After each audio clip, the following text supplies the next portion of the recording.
kusaba nja kusaba ositukeko ku bigere byo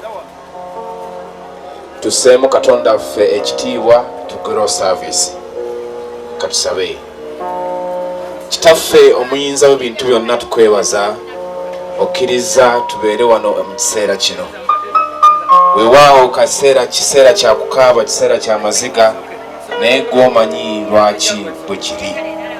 Tulimanyi edda Ayi Kitange nanyi eggulu n'ensi nga tukusisinkanye mu linnya lyo Kabaka wa Kabaka. Tuteeka omukolo guno mu mikono gyo, tusaba obeere wamu naffe otulabira nsuwa ekisa kyo. Gumya bakadde baffe, abaana b'omu luggya muno, bamaama, bataata, bakojja, basenga, bagumye ku lw'obuyinza bw'amaanyi go, kubanga waliwo ebitanyigibwa muntu naddala omutima nga gumenyese. Naye bw'oyingirawo Ayi Kitange ozzaamu amaanyi, ozzaawo n'onunula n'oyamba omutima gw'oyo guba gumenyese. Taata, kwata ku buli mutima gwa muntu abali mu maziga mu kunyolwa. Taata, tukkiriza nti olunaku lumu tulisisinkana mukadde waffe. Tusabye byonna okuyita mu linnya erya Mukama waffe Yesu Kristo, ffenna ne tuddamu nti amiina.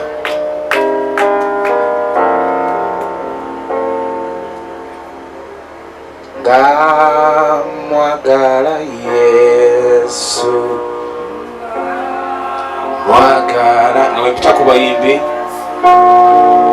Nga mwagala Yesu yasooka okwagala nze, erinnya lyo linsanyusa mu biro by'ennaku, era bwe mbanga nsobeza linzizamu amaanyi. Aleluya. Abanyanyiriza abasumba okujja, abasumba tujja kubasaba bayinge bajje mpolampola.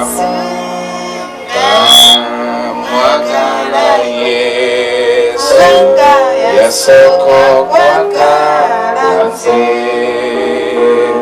litegeeza omulongozi eyafa ku lwange.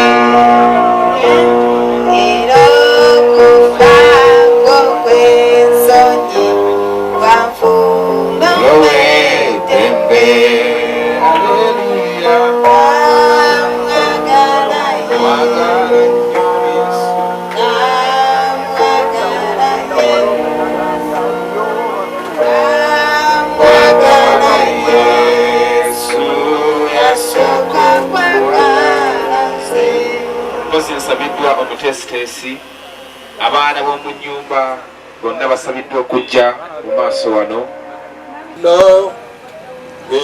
Bendabanga baisi vetukuteina olugendo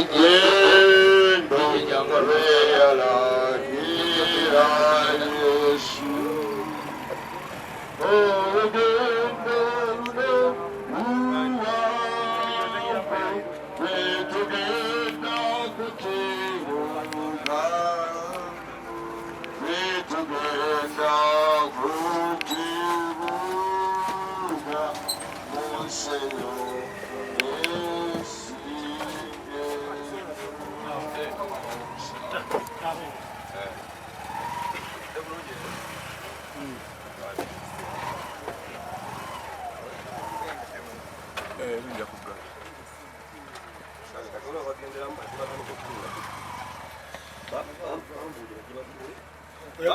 Mama ajja tuwere mu maaso ajja kundagirira yange akwata kinamba nekoteka ku pichi.